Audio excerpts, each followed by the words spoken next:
വളർന്നുകൊണ്ടിരിക്കുന്ന ആരോഗ്യ മേഖലയിൽ ഒരുപാട് തൊഴിലവസരങ്ങളും സാധ്യതകളുമുള്ള ഒരു കോഴ്സാണ് ഹോസ്പിറ്റൽ അഡ്മിനിസ്ട്രേഷൻ. നമ്മൾ ഇന്ന് ഈ ഒരു കോഴ്സിനെ കുറിച്ചും ഈ ഒരു മേഖലയിലെ സാധ്യതകളെക്കുറിച്ചുമാണ് സംസാരിക്കാൻ പോകുന്നത്. അതിനായി നമ്മളോടൊപ്പം ഉള്ളത് ആരോഗ്യ മേഖലയിൽ വർഷങ്ങളുടെ എക്സ്പീരിയൻസ് ഉള്ള കാമറിൻ ഗ്രൂപ്പിന്റെ CEO ആയ മിസ്റ്റർ റിച്ച് സോജനാണ്. Sir, welcome. Thank you. So hospital administration course നമ്മൾ വളരെ വർഷങ്ങളായിട്ട് ചെയ്യുന്നൊരു കോഴ്സാണ്. അപ്പം ഒരുപാട് സംശയങ്ങൾ ഈ മേഖലയിലുണ്ട്. വരുന്ന കുട്ടികൾക്ക് ഇപ്പം IT കോഴ്സസിനേക്കാൾ കൂടുതൽ സംശയങ്ങൾ കൂടുതലുള്ളത് ഹോസ്പിറ്റൽ അഡ്മിനിസ്ട്രേഷനാണ്. അപ്പം അവർക്ക് എല്ലാവർക്കും മനസ്സിലാവട്ടെ എന്ന് കരുതിയിട്ടാണ് ഇങ്ങനെയൊരു ടോക്ക്. ഫസ്റ്റ് ഇവരുടെ ഡൗട്ട്, ഇത് പഠിക്കണോ, ഇത് പഠിച്ചാൽ ജോലി കിട്ടുമോ എന്നുള്ളതാണ്. അത് വളരെ സിമ്പിളാണ്. കാരണം അതിൻ്റെ ഉത്തരം അതിൽ തന്നെയുണ്ട്. ഇന്ത്യയിൽ ഏറ്റവും കൂടുതൽ ഉള്ളത് മനുഷ്യരാണ്. അത് പോപ്പുലേഷൻ്റെ കാര്യത്തിൽ ഇന്ത്യയാണ് നമ്പർ 1. ചൈനയും തോൽപ്പിച്ചപ്പോൾ നമ്മൾ മുമ്പിൽ നിൽക്കുകയാണ്. മനുഷ്യനുള്ളിടത്തോളം കാലം ആരോഗ്യവും ആരോഗ്യ പരിപാലനവും വേണം. അപ്പം ഹോസ്പിറ്റൽസിന് ഒരിക്കലും ഈവൻ കോവിഡിൻ്റെ സമയത്ത് പോലും 24/7 വർക്ക് ചെയ്ത ഒരു ഇൻഡസ്ട്രി എന്ന് പറയുന്നത് ഹെൽത്ത് കെയർ ആണ്. അപ്പം ആ ഒരു ഡൗട്ട് അവിടെ ഇല്ല. പിന്നെയുള്ളത് ജോലികൾ എന്തോരമുണ്ട്. അതായത് ഇന്ത്യയിൽ 7.5 മില്യൺ ആൾക്കാരാണ് ഈ രംഗത്ത് വർക്ക് ചെയ്യുന്നത്. അതിൻ്റെ ഒരു ഇത് മനസ്സിലാക്കണമെങ്കിൽ നമ്മൾ IT എത്ര പേര് വർക്ക് ചെയ്യുന്നുണ്ട്. IT ഇന്ത്യയിൽ 5 മില്യൺ ആണ്. അതായത് 2.5 മില്യൺ കൂടുതലാണ് ഹെൽത്ത് കെയറിൽ. അപ്പം അങ്ങനെ നോക്കുമ്പോഴും ഏറ്റവും കൂടുതൽ ആൾക്കാർ വർക്ക് ചെയ്യുന്നൊരു മേഖലയാണ് ഹെൽത്ത് കെയർ. പിന്നെയുള്ളത് ഈ ഇന്ത്യയിൽ തന്നെ പല രാജ്യങ്ങളിൽ നിന്ന് ഇപ്പോൾ ട്രീറ്റ്മെൻറ്റ് ആൾക്കാർ വരുന്നുണ്ട്. അതുകൊണ്ട് തന്നെ ട്രീറ്റ്മെൻറ്റ് നല്ല ക്വാളിറ്റിയിൽ കൊടുക്കാൻ NABH, JCA പോലുള്ള അക്രിഡേഷൻസ് ഇമ്പോർട്ടൻ്റ് ആണ്. അപ്പോൾ ഇതെല്ലാം ഹോസ്പിറ്റലിലേക്ക് ഇപ്പോൾ വന്നുകൊണ്ടിരിക്കുകയാണ്. ഇതുകൊണ്ട് തന്നെ ഹോസ്പിറ്റൽ ക്വാളിറ്റി ഇമ്പ്രൂവ് ചെയ്യണമെങ്കിൽ അവിടെയെല്ലാം ഹ്യൂമൻ റിസോഴ്സസ് വേണം. അതുകൊണ്ട് തന്നെ പിന്നെയും ഈ chances of getting higher to a hospital കൂടിക്കൊണ്ടിരിക്കുകയാണ്. അപ്പോൾ ഇതെല്ലാം ഒരു ഹെൽത്ത് കെയർ ഇൻഡസ്ട്രിയെ അതിൻ്റെ ജോലി സാധ്യതകളെ കൂട്ടിക്കൊണ്ടിരിക്കുന്നു. പിന്നെ ഈ അലോപ്പതി മാത്രമല്ല, നമ്മുടെ കേരളം എടുക്കുകയാണെങ്കിൽ ലോകത്തിൻ്റെ തന്നെ ഇപ്പം യൂറോപ്പിൽ നിന്നും അമേരിക്കയിൽ നിന്നും ഗൾഫ് കൺട്രീസിൽ നിന്നും ഒരുപാട് പേരാണ് കേരളത്തിലേക്ക് വന്നുകൊണ്ടിരിക്കുന്നത് ട്രീറ്റ്മെൻറ്റിന്. കേരളത്തിൻ്റെ ഒരു ക്ലൈമറ്റും ക്വാളിറ്റിയും പ്രൊഫഷണൽസും അത് വളരെ ഇമ്പോർട്ടൻ്റ്. അതായത് നല്ല ഡോക്ടേഴ്സും നഴ്സുമാരും അഡ്മിൻ ജോബ് ചെയ്യുന്ന അല്ലെങ്കിൽ ആ ഒരു ക്വാളിറ്റി കൊടുക്കാൻ പറ്റുന്ന ആൾക്കാർ കേരളത്തിലുണ്ട്. അതോടൊപ്പം തന്നെ ഒരുപാട് ഗ്രൂപ്പ്. അപ്പം അമേരിക്ക പോലുള്ള രാജ്യത്തെ ബ്ലാക്ക് സ്റ്റോൺ പോലുള്ള കമ്പനികൾ കോടിക്കണക്കിന്, ആയിരക്കണക്കിന് കോടിയാണ് കേരളം എന്ന് പറയുന്ന കൊച്ചു സംസ്ഥാനത്ത് നിക്ഷേപിച്ചിരിക്കുന്നത് ആരോഗ്യ രംഗത്ത്. നിങ്ങൾ പറയുന്ന ആസ്റ്റർ മെഡിസിറ്റി, നമുക്ക് എല്ലാവർക്കും അറിയുന്ന ആസ്റ്റർ പോലും ഇപ്പോൾ ബ്ലാക്ക് സ്റ്റോൺ ഇൻവെസ്റ്റ് ചെയ്തിട്ടുണ്ട്. അതോടൊപ്പം തന്നെ നമ്മുടെ ബേബി മെമ്മോറിയൽ ഹോസ്പിറ്റലിൽ അമേരിക്കൻ ഗ്രൂപ്പ് ഇൻവെസ്റ്റ് ചെയ്തിട്ടുണ്ട്. അപ്പം ഇതെല്ലാം കാണിക്കുന്നത് ഇനി വരാൻ പോകുന്നത്, അപ്പോൾ 2030 ഞാൻ വായിച്ച ഇത് വെച്ചിട്ട് എത്രയോ ട്രില്യൺ രൂപയുടെ ഒരു സെക്ടറായി മാറും ഇന്ത്യയിൽ ഹെൽത്ത് കെയർ എന്ന് പറയുന്നത്. സോ ആ ഡൗട്ട് റിലവൻ്റ് ആയിട്ടൊരു ഡൗട്ടേ അല്ല, ധൈര്യമായി പഠിക്കാവുന്നത്. അതായത് ആശുപത്രി ഉണ്ടെങ്കിൽ അവിടെ ഡോക്ടേഴ്സും നഴ്സുമാരും എത്രത്തോളം ഇമ്പോർട്ടൻ്റ് ആണോ, അഡ്മിനിസ്ട്രേഷൻ ജോബും ഇമ്പോർട്ടൻ്റ് ആണ്. സോ ആ ഡൗട്ടിന് ഇവിടെ പ്രസക്തി ഇല്ല. അതെ, എല്ലാ കുട്ടികൾക്കും വരുന്ന ഫസ്റ്റ് ഡൗട്ടാണ്. ഇപ്പം നമുക്ക് ഒരുപാട് സാധ്യതകൾ ഉണ്ട് എന്നറിയാം, പക്ഷെ എവിടെ പഠിക്കണം, എന്താണ് പ്രോപ്പറായിട്ട് ചൂസ് ചെയ്യേണ്ട സ്ഥലം എവിടെയാണ്, ഇതൊക്കെ കൺഫ്യൂസിങ് ആണ് ഒട്ടുമിക്ക കുട്ടികൾക്കും. അപ്പോൾ എവിടെ പഠിക്കണം എന്ന് വെച്ചാൽ ഈ ഹോസ്പിറ്റൽ അഡ്മിനിസ്ട്രേഷൻ കോഴ്സ് നിങ്ങളെല്ലാം കേട്ടു തുടങ്ങിയിട്ട് ഒരു 3-4 വർഷം ആവുന്നുള്ളൂ. പക്ഷേ കാമറിൻ എന്ന് പറയുന്ന നമ്മൾ കമ്പനി അല്ലെങ്കിൽ ഞങ്ങളുടെ ഒരു ബാക്ക്ഗ്രൗണ്ട് 8 വർഷമായിട്ട് ഹോസ്പിറ്റലിൽ പോയി അവിടുത്തെ യൂസേഴ്സിനെ പഠിപ്പിക്കുക എന്നുള്ള ജോബ് ഞങ്ങൾ വർഷങ്ങളായിട്ട് ചെയ്തുകൊണ്ടിരിക്കുന്നതാണ്. കാരണം ഈ ഹോസ്പിറ്റലിൽ ഉപയോഗിക്കുന്ന സോഫ്റ്റ്വെയർസ് നമ്മൾ ഇവിടെ നിന്നാണ് ബിൽഡ് ചെയ്യുന്നത്.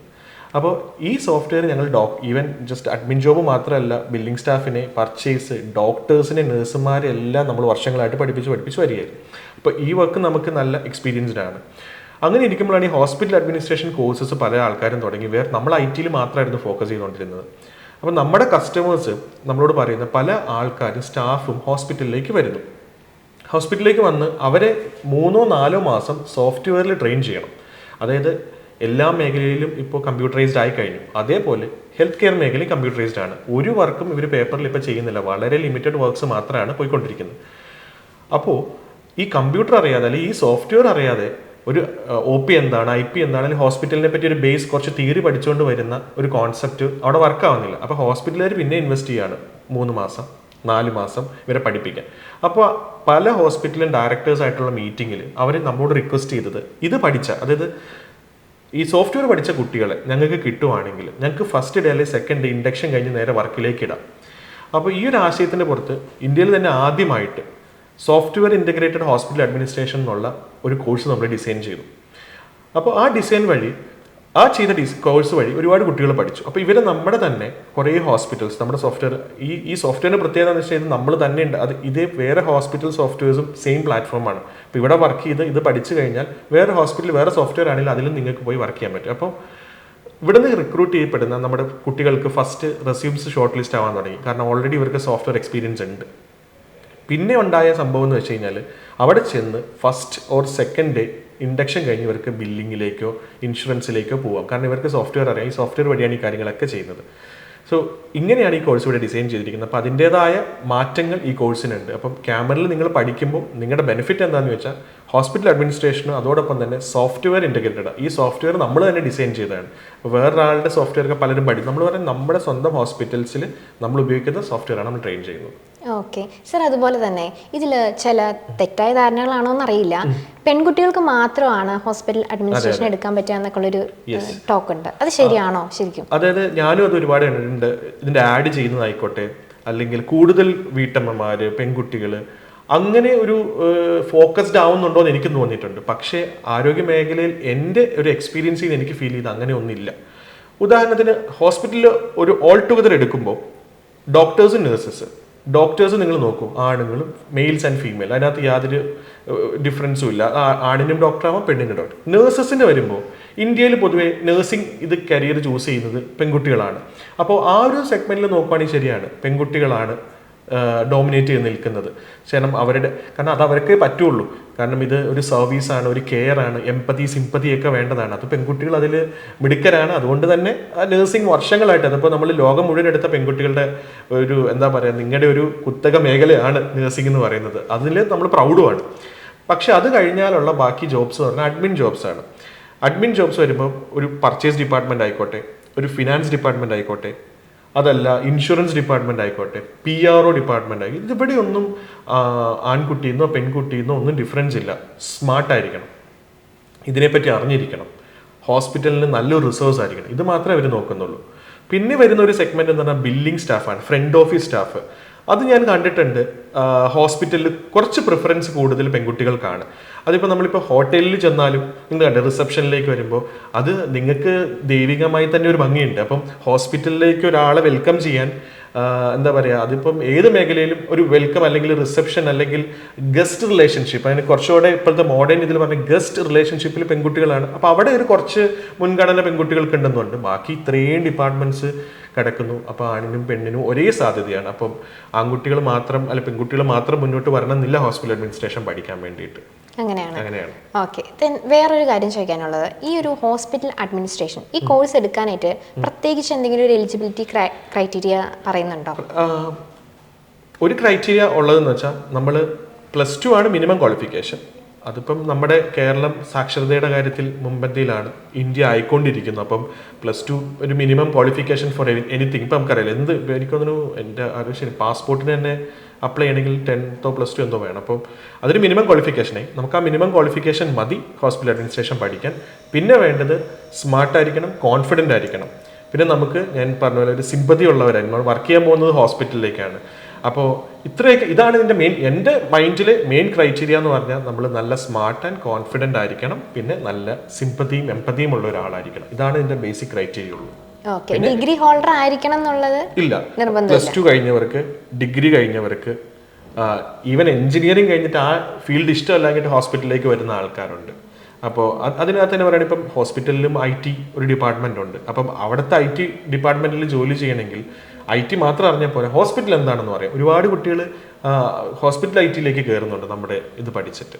അപ്പം ഏത് ഡിഗ്രിക്കാർക്കും എടുക്കാം. Minimum qualification +2. സർ, അതുപോലെ തന്നെ ഇതിൽ നമുക്കൊരു ഏജ് ലിമിറ്റ് എന്തെങ്കിലും പറയുന്നുണ്ടോ? അതെ, ഇതും ഒരുപാട് പേരുടെ സംശയമാണ്. അതിന് ഞാൻ പറയുകയാണെങ്കിൽ പഠിക്കാൻ ഏജ് ലിമിറ്റ് ഇല്ല. നമുക്ക് അറിവ് നേടുക എന്നുള്ളതാണ് മനുഷ്യൻ്റെ ജീവിത ലക്ഷ്യം എന്ന് പലരും പറയാറ്. നമ്മൾ അറിവ് നേടിക്കൊണ്ടേയിരിക്കുക. ബാക്കി നമുക്ക് ബേസിക് നെസസിറ്റീസ് ഉണ്ട്, അതല്ലെങ്കിൽ അറിവ് നേടിക്കൊണ്ടേയിരിക്കുക. ഈ അറിവ് നമ്മളെ ഓരോ സ്ഥലങ്ങളിലേക്ക് എത്തിക്കും. അപ്പോൾ ഏജ് ലിമിറ്റ് ഉണ്ടോ എന്ന് ചോദിച്ചാൽ 100% ഏജ് ലിമിറ്റ് ഇല്ല. ഏത് സമയത്ത് ഹോസ്പിറ്റൽ അഡ്മിനിസ്ട്രേഷൻ പഠിക്കാം. പിന്നെ ജോലിയിലേക്ക് എൻ്റർ ചെയ്യാന്നുള്ളൊരു ഇതിൽ വെച്ചൊന്നും പറയുകയാണെങ്കിൽ ഏജ് ലിമിറ്റ് ഉണ്ട് എന്ന് തന്നെ പറയേണ്ടി വരും. ഒരു 35-40 വരെയൊക്കെ നമുക്ക് ജോലി കൊടുക്കാം. നമ്മുടെ ഇൻസ്റ്റിറ്റ്യൂട്ടിൽ പഠിച്ച് 35-ൽ ജോലി കിട്ടിയവരുണ്ട്, 40-ക്കുള്ളിൽ ജോലി കിട്ടിയവരുണ്ട്, ഒരു 18-20 അതൊക്കെ നിങ്ങൾക്ക് അത് ഓട്ടോമാറ്റിക്കായിട്ട് പ്ലേസ്ഡ് ആവും, ഇഷ്ടംപോലെ കുട്ടികൾ കയറിയിട്ടുണ്ട്. പക്ഷേ ഈ ഒരു ഏജ് ലിമിറ്റുള്ള ഒരുപാട് പേർക്ക് ജോലി കിട്ടിയിട്ടുണ്ട്. ഇനി ഒരു 45-50 വയസ്സുള്ള ആൾക്കാർ ഇവിടെ പഠിച്ചിട്ടുണ്ട്. അപ്പം അവർക്കത് ജോലിക്ക് വേണ്ടിയിട്ടല്ല അവരിവിടെ വന്നത്. അവർ ഒരു ഒരാളൊരു ബാങ്കിൽ വർക്ക് ചെയ്യായിരുന്നു. ബാങ്കിൽ നിന്ന് അവിടുത്തെ ജോബ് നിർത്തിയപ്പോൾ ആൾക്കൊരു ഹോസ്പിറ്റലിൽ ഒരു മാനേജർ പോസ്റ്റിലേക്ക് കിട്ടി. അപ്പം ഇയാൾ ഇത്രയും വർഷം വർക്ക് ചെയ്ത് ബാങ്കിലാണ്, ഇയാൾക്ക് ഒരു ധാരണയില്ല ഹോസ്പിറ്റൽ എന്താണ്. അങ്ങനെ വെച്ചിട്ട് അയാൾ ഹോസ്പിറ്റലിൽ ഒരു ഓപ്പറേഷണൽ മാനേജറായിട്ട് ഇരിക്കാൻ പറ്റില്ല. അപ്പോൾ ആൾക്കറിയണം ഹോസ്പിറ്റൽ എന്താണ്, അവിടെ എത്ര ടൈപ്പ് പേഷ്യൻസ് വരും, എന്തൊക്കെ ഡിപ്പാർട്ട്മെന്റ്സ് ഉണ്ട്, ഫാർമസി എങ്ങനെ ഓപ്പറേറ്റ് ചെയ്യുന്നു, പർച്ചേസ് എങ്ങനെ ഓപ്പറേറ്റ് ചെയ്യുന്നു, ഹോസ്പിറ്റലിൻ്റെ ഫിനാൻസ്, ബാങ്കിങ് പോലെയല്ല ഹോസ്പിറ്റലിൻ്റെ കണക്കും കാര്യങ്ങളും വരുന്നത്. അപ്പോൾ അതിന് നമ്മുടെ കോഴ്സ് എടുത്ത് പഠിച്ചിട്ട് ആൾ ഓൾറെഡി ജോലിയിലേക്ക് കയറിയിട്ട് ഈ കോഴ്സ് പഠിച്ചു കഴിയുമ്പോൾ അയാൾക്ക് കുറച്ചും കൂടെ റിലേറ്റ് ചെയ്യാൻ പറ്റും. അങ്ങനെ പഠിക്കാൻ പറ്റുന്ന ഒരുപാട്. ഇത് ഒരു കേസല്ല, ഒരാൾ ബാങ്കിൽ നിന്നുള്ളവരുണ്ട്, വേറെ ഒരാൾ ഓൾറെഡി ആൾ എഞ്ചിനീയറിംഗ് ആയിരുന്നു, അയാൾ ഒരു ഹോസ്പിറ്റലിൻ്റെ ഡയറക്ടറാണ്, ആള് ട്രെയിനിങ് എടുത്തിട്ടുണ്ട് ഇവിടെ നിന്ന്. കാരണം ആൾക്ക് പഠിക്കണമായിരുന്നു. അയാൾ പെട്ടെന്ന് എഞ്ചിനീയറിംഗ് കഴിഞ്ഞ് ഫാമിലി ബിസിനസ്സിലേക്ക് ജോയിൻ ചെയ്യുമ്പോൾ ഹോസ്പിറ്റലിനെ പറ്റി യാതൊരു ധാരണയില്ല. അപ്പോൾ അങ്ങനെ അത് പഠിച്ചിട്ടുണ്ട്. അങ്ങനെ അതാ ഞാൻ പറഞ്ഞ ഏജ് ലിമിറ്റ് ഇല്ല. നമ്മൾ എന്ത് പർപ്പസിന് വേണ്ടി, ജോലിക്ക് വേണ്ടിയിട്ടാണെങ്കിൽ ഞാൻ പറയും ഒരു 35-40 ഒരു നല്ല പ്രായം. ആ പ്രായത്തിന് മേലെ പോയി കഴിഞ്ഞാൽ കുറച്ച് ഇതായിരിക്കും. പക്ഷെ അറിവ് നേടാൻ എല്ലാവരും ഇത് അറിഞ്ഞിരിക്കണം എന്നുള്ളതാണ്. ഒരുപാട് പേര് അവരുടെ ലൈഫിൽ പല സിറ്റുവേഷൻസും ഉണ്ട്, പല കാരണങ്ങളും കൊണ്ട് ഒരു കരിയർ ഗ്യാപ്പ് മീറ്റ് ചെയ്തിട്ട് ദെൻ ഒരു ഫ്രഷ് സ്റ്റാർട്ട് ആഗ്രഹിക്കുന്നുണ്ട്. അപ്പം അങ്ങനെയുള്ളവർക്കൊക്കെ ഈ ഒരു കോഴ്സിൽ ജോയിൻ ആവാൻ പറ്റുമോ? ഉറപ്പായിട്ടും പറ്റും. ഈ കരിയർ ഗ്യാപ്പിൻ്റെ കേസ് പറഞ്ഞപ്പോൾ നമ്മുടെ ഈ ഒരു ജേർണിയിൽ ഒരുപാട് കുട്ടികൾ ഈ കരിയർ ഗ്യാപ്പിൻ്റെ പ്രശ്നമായിട്ട് ഞങ്ങളുടെ അടുത്ത് വരാറുണ്ട്. പല റീസൺസ് ആയിരിക്കും. കല്യാണം തന്നെ ഒരു റീസണാണ്.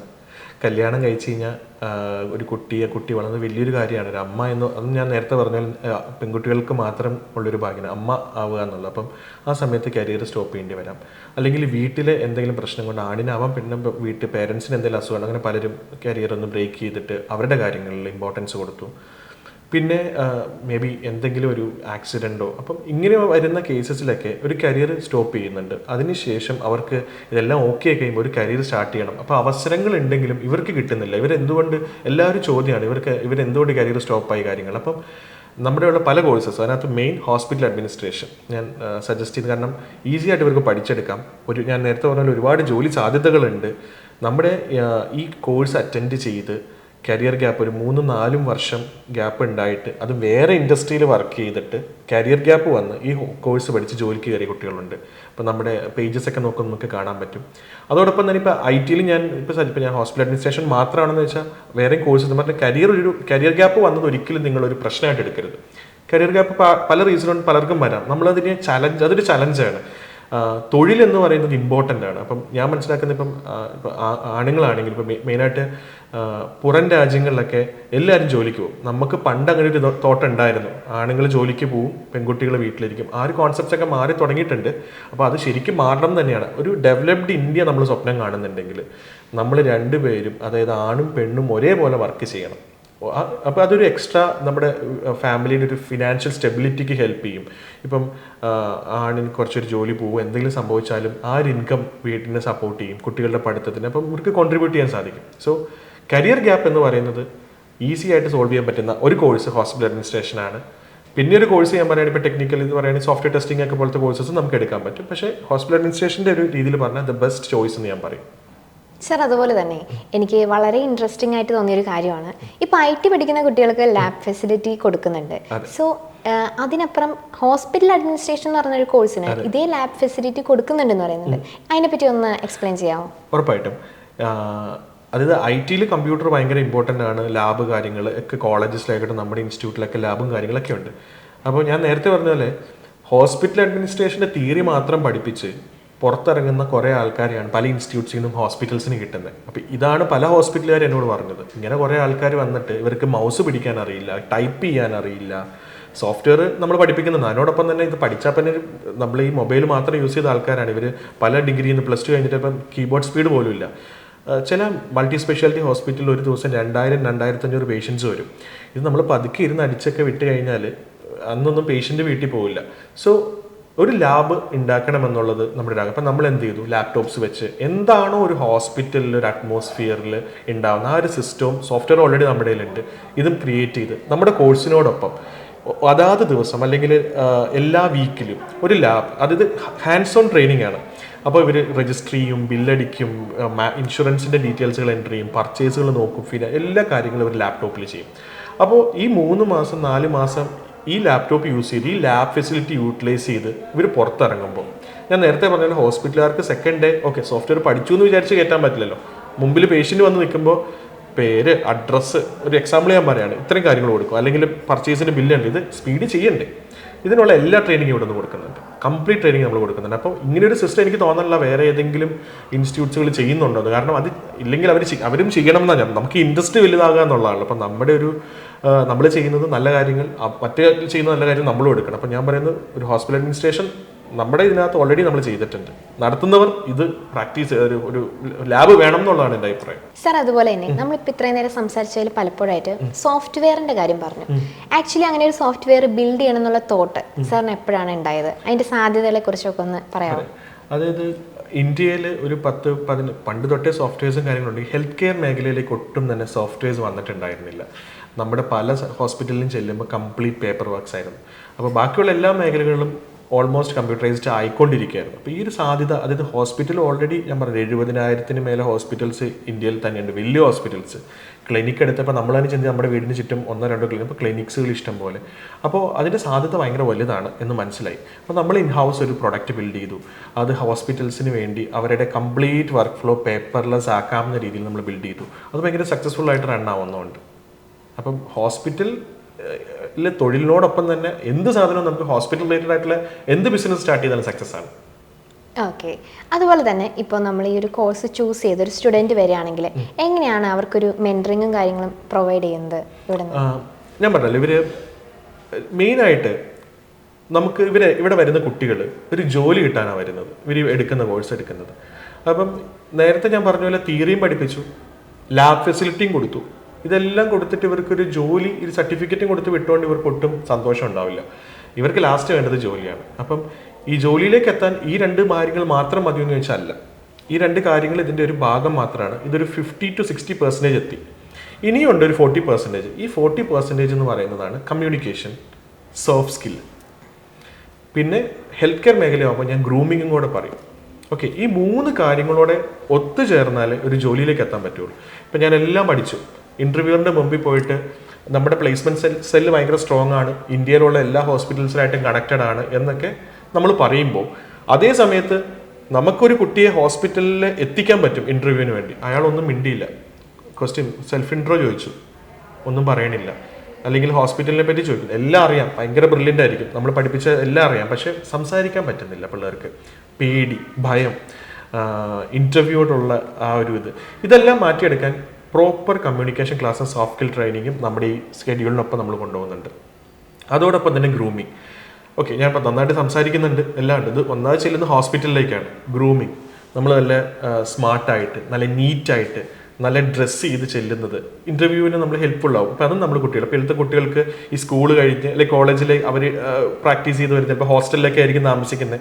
അപ്പോൾ ആ ഒരു പാറ്റേണിൽ തന്നെ നമ്മൾ ഫോളോ ചെയ്തുകൊണ്ട് ജോബിനെ കണ്ടിട്ട് കാര്യമില്ല. നമ്മുടെ ജീവിതം ആ ഫേസിൽ നിന്ന് അടുത്ത ഫേസിലേക്ക് പോവാണ്. അപ്പോൾ അതും നമ്മളിവിടെ പഠിപ്പിക്കുന്നുണ്ട്. ഇതെല്ലാം കഴിഞ്ഞിട്ട് 100% എനിക്ക് ഉറപ്പ് പറയാം, നമ്മുടെ ഈ സെഷൻസ് എല്ലാം അറ്റൻഡ് ചെയ്ത് കഴിഞ്ഞാൽ ഒരു ഇൻ്റർവ്യൂ ധൈര്യമായിട്ട് അറ്റൻഡ് ചെയ്യാനും അവർക്കൊരു ജോലിയിലേക്ക് എത്താനും സാധിക്കും. ഓക്കെ സാർ, അപ്പോൾ വേറൊരു കാര്യം കൂടെ ഉള്ളത്, ഇപ്പോൾ നമുക്ക് ഈ ഒരു കോഴ്സിൽ ജോയിൻ ചെയ്യുന്ന ഒരു സ്റ്റുഡൻറ്റ് വളരെ മിനിമം ആയിട്ടുള്ള എലിജിബിലിറ്റി അല്ലെങ്കിൽ ഒരു +2 ഒക്കെ ഉള്ള സ്റ്റുഡൻ്റ് ആണെന്നിരിക്കാം. അപ്പോൾ ആ ഒരു കുട്ടിക്ക് ഇതിലെ ഏറ്റവും ചെറിയൊരു റോളിലേക്ക് എൻ്റർ ആയിട്ട് പിന്നീട് ഒരു കരിയർ ഗ്രോത്ത് എങ്ങനെയായിരിക്കും നേടിയെടുക്കാൻ പറ്റുക, അതിനെപ്പറ്റി ഒന്ന് പറയാം. അതും അതായത് ഇത് പഠിച്ചിട്ട് ഒരിക്കലും ബില്ലിംഗ് എല്ലാവരുടെ എനിക്ക് ബില്ലിംഗ് മാത്രമാണ് കിട്ടുള്ളൂ. ഒരു ഹോസ്പിറ്റൽ, ഒരു മൾട്ടി സ്പെഷ്യാലിറ്റി ഹോസ്പിറ്റൽ ഈ കോഴ്സ് കഴിഞ്ഞ് നിങ്ങൾ ചെല്ലുമ്പോൾ, ഓക്കെ, നമ്മുടെ വലിയ വലിയ ഹോസ്പിറ്റൽസിൻ്റെയും പേരുകളെല്ലാം നിങ്ങളുടെ ചുറ്റും ഒരുപാട് ഹോസ്പിറ്റൽസ് ഉണ്ട്. മേ ബി ആദ്യം നിങ്ങൾക്ക് കിട്ടുന്നത് ഇൻഷുറൻസിലേക്കോ ബില്ലിങ്ങിലേക്കോ അല്ലെങ്കിൽ ഫ്രണ്ട് ഓഫീസിലേക്കോ ആയിരിക്കാം. അതിൽ നിങ്ങൾ ഒരിക്കലും മടി വിചാരിക്കരുത്. കാരണം ഈ ഇൻഡസ്ട്രി അല്ലാന്ന് വിചാരിക്കും. IT ഇൻഡസ്ട്രി എടുക്കാം, നമ്മളൊരു ജൂനിയർ ട്രെയിനി പ്രോഗ്രാമറായിട്ടാണ് ആദ്യം ആളെ എടുക്കുന്നത്. അയാൾ ഒരിക്കലും സീനിയർ ലീഡോ കാര്യങ്ങളോ ആയിട്ടല്ല എടുക്കുന്നത്. അപ്പോൾ ഏതൊരു ഇൻഡസ്ട്രിയുടെയും എപ്പോഴും സ്റ്റാർട്ട് ഭയങ്കര താഴെന്നായിരിക്കണം. പക്ഷെ അതാണ് ഏറ്റവും നല്ലതും. നമുക്ക് ആർക്ക് ഏറ്റവും വലിയ കസേരയിൽ പോയിരിക്കേണ്ട ആവശ്യമില്ലല്ലോ, നമുക്ക് ചെറുതെന്ന് പഠിക്കണം. അപ്പോൾ ഒരു ബില്ലിംഗ് അല്ലെങ്കിൽ ഇൻഷുറൻസ് അങ്ങനത്തെ ഡിപ്പാർട്ട്മെൻറ്റിൽ ഒരു ജൂനിയർ സ്റ്റാഫിൽ നിന്ന് നെക്സ്റ്റ് ഒരു അസിസ്റ്റൻറ്റ് മാനേജർ ലെവലിലേക്ക് 2-3 ഇയേഴ്സിലെത്താം നേരത്തെ ഞാൻ ഈ പറഞ്ഞ പോലെ സ്മാർട്ട് ആയിരിക്കണം ആള്, നമ്മുടെ കയ്യിലാണ്. പിന്നെ അതിനുശേഷം നിങ്ങൾ മേ ബി അടുത്തൊരു ഹോസ്പിറ്റലിലേക്ക് നിങ്ങൾ ജോബ് ചേഞ്ചിലൊക്കെ നോക്കുകയാണെങ്കിൽ മാനേജർ പോസ്റ്റിലേക്ക് നിങ്ങൾക്ക് മാറാൻ പറ്റും. മാനേജർ പോസ്റ്റിൽ നിന്ന് ചിലപ്പോൾ നിങ്ങൾക്ക് ഈ ഡിപ്പാർട്ട്മെന്റ് ഇപ്പോൾ ബില്ലിങ്ങിൽ നിന്ന് മാറി ചിലപ്പോൾ നിങ്ങൾ സ്മാർട്ടാണെങ്കിൽ ഫിനാൻസിലേക്കോ HR ഒക്കെ മാറ്റിയിട്ടുണ്ടാവും നിങ്ങൾ.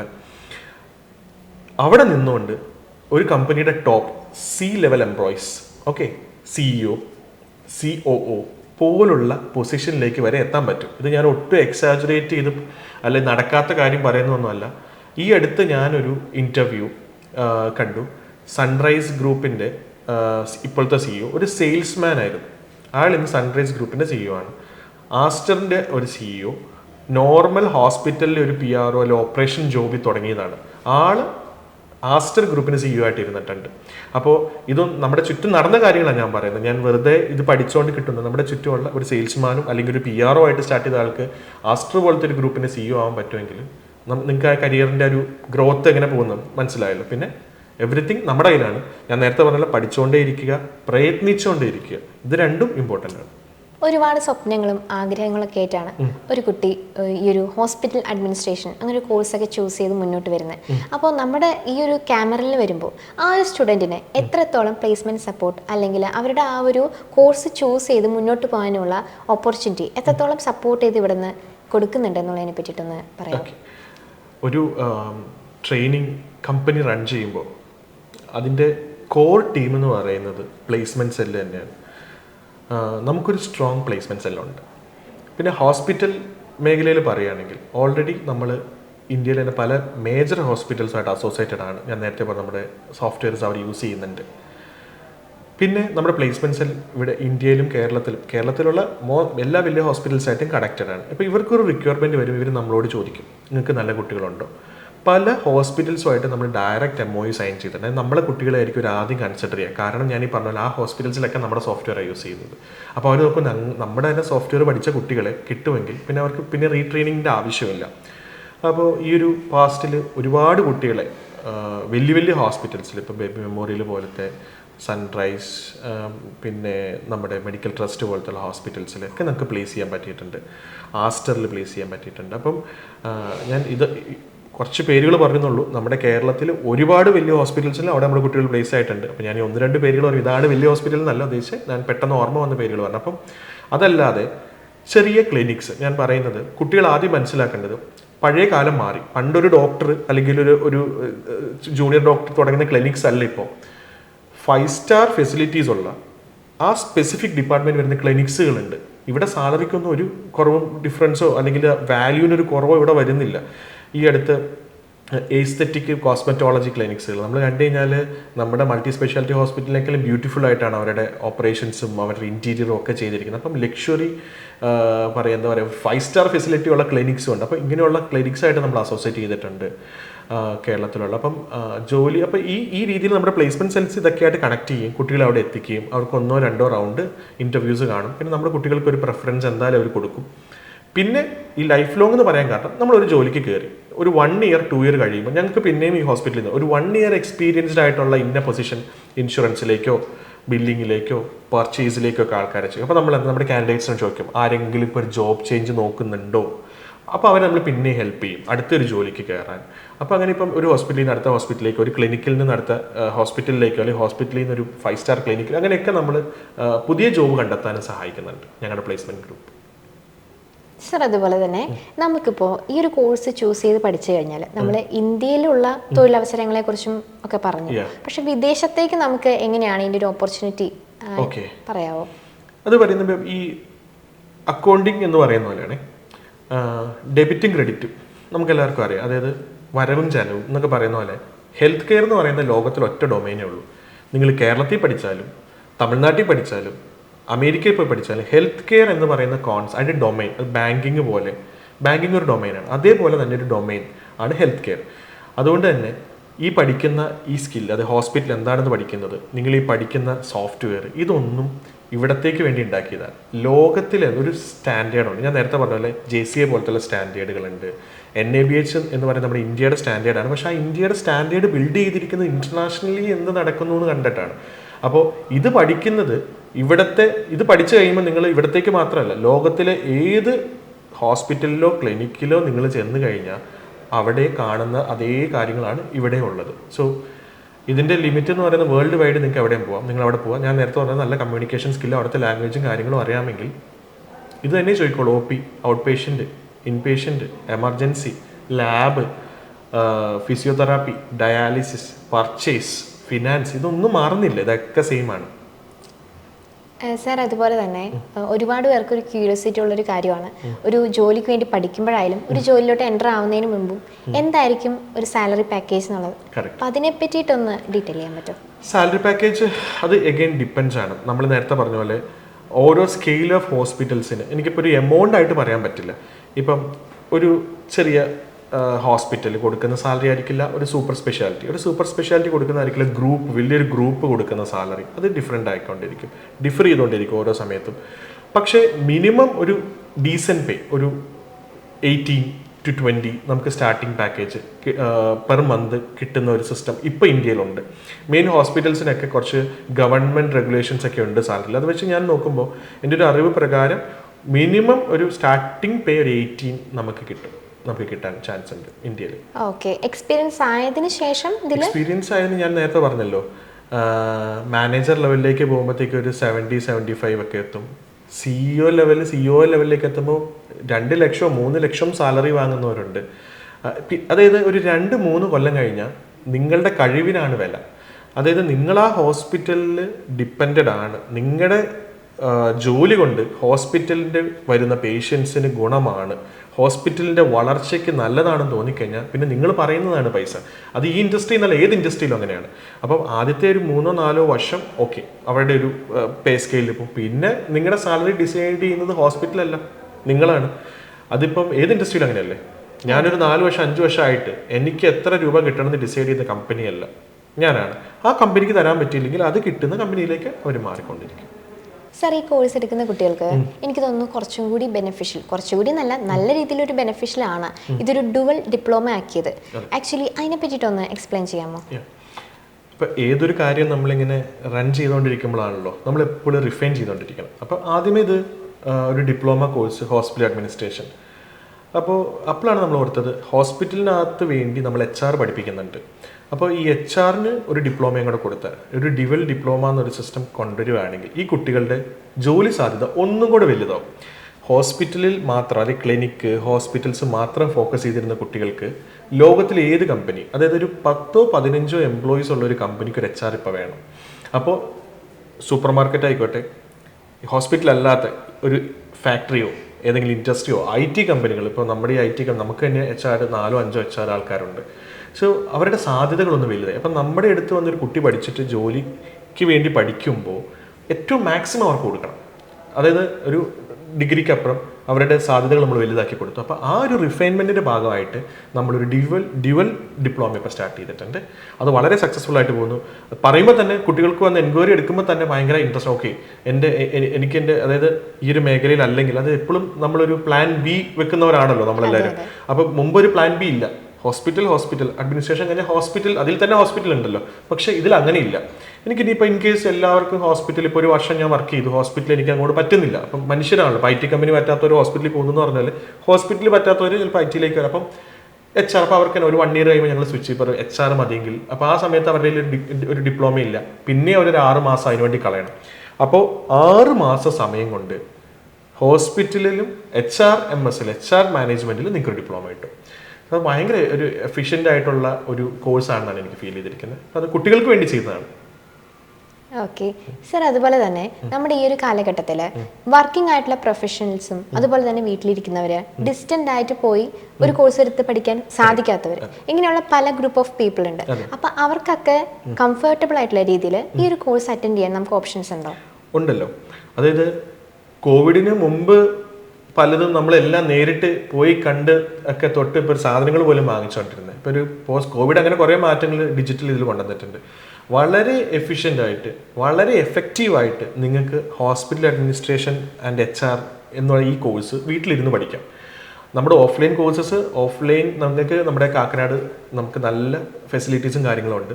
ഇന്ന് അവിടെ തന്നെ വന്നിരുന്ന് പഠിക്കണമെന്ന് ഒരു നിർബന്ധമില്ല. ഓൺലൈനിൽ ഈ കോഴ്സ് അതേ എക്സ്പീരിയൻസോടെ എല്ലാവരും ചെയ്യുന്ന മിക്ക ഇതിലും ഞാൻ കണ്ടിരിക്കുന്ന റെക്കോർഡാണ്. ഈ റെക്കോർഡ് എഫിഷ്യൻ്റ് അത് ഞാനത് ഒട്ടും പ്രൊമോട്ടും ചെയ്യുന്നില്ല. നമ്മൾ കുറേ കാര്യം റെക്കോർഡ് ചെയ്ത് വെക്കുന്നു, അത് അയച്ചു കൊടുക്കുന്നു, അത് കുട്ടികൾ കേൾക്കുന്നുണ്ടോ ഇല്ലയോ എന്നറിയില്ല. നമ്മൾ ലൈവ് ക്ലാസ് തന്നെയാണ്. നമ്മുടെ ട്രെയിനർ ഓൺലൈനിൽ വരും, ഓൺലൈനിൽ വന്ന് ഒരു ക്ലാസ് റൂമിൽ കൊടുക്കുന്ന അതേ ഫീലോട് കൂടി രണ്ട് മനുഷ്യർ അങ്ങോട്ടും ഇങ്ങോട്ടും സംസാരിച്ച് ക്ലാസ് എടുക്കുന്നത് ആ ഒരു സെയിം സിസ്റ്റം തന്നെ ഞങ്ങൾ ഓൺലൈനിലും ക്രിയേറ്റ് ചെയ്തിട്ടുണ്ട്. അത് എഫിഷ്യൻ്റ് ആയിട്ട് തന്നെയാണ് പോകുന്നത്. ഇനിയുള്ളത് ലാബ് ഫെസിലിറ്റിയാണ്.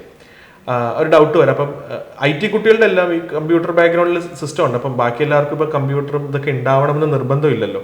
അപ്പോൾ നമുക്ക് എന്ത് ചെയ്യാന്ന് വെച്ചാൽ ലാപ്ടോപ്പ് ഉണ്ടെങ്കിൽ ഓക്കെ ഫൈൻ, അവർക്ക് വീട്ടിലിരുന്ന് തന്നെ നമ്മുടെ ഇത് പ്രാക്ടീസ് ചെയ്യാം. അതല്ല മൊബൈലിൽ നമുക്കിത് ഉപയോഗിക്കാൻ പറ്റും. അതല്ല ഇത് രണ്ട് ഓപ്ഷനും വേണ്ട, എനിക്ക് ഇന്ന് വന്ന് പഠിക്കണം. അപ്പം ഒരു ഹൈബ്രിഡ് മോഡൽ ക്ലാസ്സസ് മുഴുവൻ നിങ്ങൾ അറ്റൻഡ് ചെയ്തു. നിങ്ങൾക്ക് സമയം കിട്ടുന്ന സാറ്റർഡേസ്, ഈ സാറ്റർഡേ ഞങ്ങളുടെ ട്രെയിനിങ് ഡിപ്പാർട്ട്മെൻറ്റ് ഞങ്ങൾ ഡെഡിക്കേറ്റ് ചെയ്തിരിക്കുന്നത് ഒരു ട്രെയിനിങ് ഒന്നും ഉണ്ടാവില്ല. ഏത് കുട്ടിക്കും വാക്ക് ഇൻ ചെയ്ത് ഡൗട്ട്, അത് ഏത് കോഴ്സും ആയിക്കോട്ടെ, പഠിക്കുന്നവർക്കും അവരുടെ ഫാക്കൽറ്റീസ് അന്ന് അവൈലബിൾ ആയിരിക്കും. അവർക്ക് ഇപ്പോൾ അതുപോലെ ഇപ്പോൾ ഈ കോഴ്സ് എടുക്കുന്നവർക്ക്, ഓൺലൈനിൽ എടുത്തവർക്ക് ശനിയാഴ്ചകളിൽ വന്ന് നമ്മുടെ ലാബ് യൂസ് ചെയ്യാം. അവർക്ക് ഇനി അങ്ങനെ ഒരു ഞങ്ങൾ പറഞ്ഞു കൊടുക്കുക. ഓൾവേസ് ഞങ്ങൾ കുട്ടികൾ ഒരുപാട് പേര് വരുന്നുണ്ട് ഓൺലൈൻ പഠിച്ചുകൊണ്ടിരിക്കുന്ന ഒരു ഹൈബ്രിഡ് മോഡലിൽ. സാറ്റർഡേസിൽ മാത്രം വന്ന് ലാബ് ഫെസിലിറ്റി, ഇതിപ്പം ഹോസ്പിറ്റൽ അഡ്മിനിസ്ട്രേഷൻ മാത്രമല്ല IT കോഴ്സസ് എടുക്കുന്നവർ അന്ന് ശനിയാഴ്ച വന്ന് ഡൗട്ട് ചോദിക്കും. ഓൺലൈനിലായിരിക്കും ബാക്കി ദിവസങ്ങളിലൊക്കെ എടുക്കാൻ പറ്റുന്നുണ്ട്. കാരണം പല ആൾക്കാരും വർക്ക് ചെയ്യുന്നവരുണ്ട്. അവർക്ക് ഇപ്പോൾ ഏതെങ്കിലും ഒരു ചെറിയ കടയിലോ സൂപ്പർ മാർക്കറ്റിലോ ഒക്കെ ആയിരിക്കും പല സാഹചര്യങ്ങളുകൊണ്ട് വർക്ക് ചെയ്യുന്നത്. ഈ ഒരു കോഴ്സ് പഠിക്കണം എന്നാൽ എനിക്ക് ലീവും ഇല്ല. അപ്പോൾ ഇവർക്ക് എന്ത് ഓൺലൈനിൽ പഠിക്കാം. ഓൺലൈനിൽ ഇത് പഠിച്ച് ഒരു 6 മാസം കൊണ്ട് പുതിയൊരു ഇതിലേക്ക് മാറാം. അപ്പോൾ കൃഷ്ണ, അപ്പോൾ ഞാൻ വിചാരിക്കുന്നു നമ്മുടെ അടുത്ത് വരുന്ന കുട്ടികളുടെ കുറേ സംശയങ്ങൾ നമ്മൾ ഇന്ന് ഡിസ്കസ് ചെയ്തു. അവർക്ക് ഇത് കാണുമ്പോൾ ഒരു ഐഡിയ കിട്ടുമെന്ന് വിശ്വസിക്കുന്നു അല്ലേ? പിന്നല്ലാതെ. അതായത് നമുക്ക് ഒരുപാട് ഡൗട്ട്സ് ഉണ്ടായിരുന്നു, ആ ഡൗട്ട്സ് ഒക്കെ ക്ലിയർ ആയി. അതായത് എല്ലാവർക്കും ഇത് ആരോടെങ്കിലും ചോദിച്ച് മനസ്സിലാക്കണമെന്നുണ്ടാവും, പക്ഷെ നമ്മൾ അതിനുള്ള വലിയൊരു ഓപ്പർച്യൂണിറ്റി ആണ് ഇപ്പോൾ കൊടുത്തത്. അതെ, അതുകൊണ്ട് തന്നെ നമ്മുടെ അക്കാഡമിക് കൗൺസിലേഴ്സ് എപ്പോഴും പറയും കുറേ ഡൗട്ടുകൾ ചോദിച്ചുകൊണ്ടിരിക്കും. അപ്പം ഇനി ഇവർക്ക് നമ്മുടെ ഈ വീഡിയോ അയച്ചു കൊടുത്താൽ അവർക്ക് ഇത് എടുക്കണോ വേണ്ടോ എന്നുള്ള തീരുമാനത്തിലേക്ക് എത്താൻ പറ്റുമെന്ന് വിശ്വസിക്കുന്നു അല്ലേ? തീർച്ചയായിട്ടും പറ്റും. ഓക്കെ, അപ്പൊ നമുക്ക് ഇനി ഇതുപോലത്തെ പുതിയ ഡൗട്ടുകൾ പുതിയ കോഴ്സസിനെ പറ്റി വരുമ്പോൾ അതായിട്ട് നമുക്ക് കാണാം. തീർച്ചയായും. Okay sir, thank you.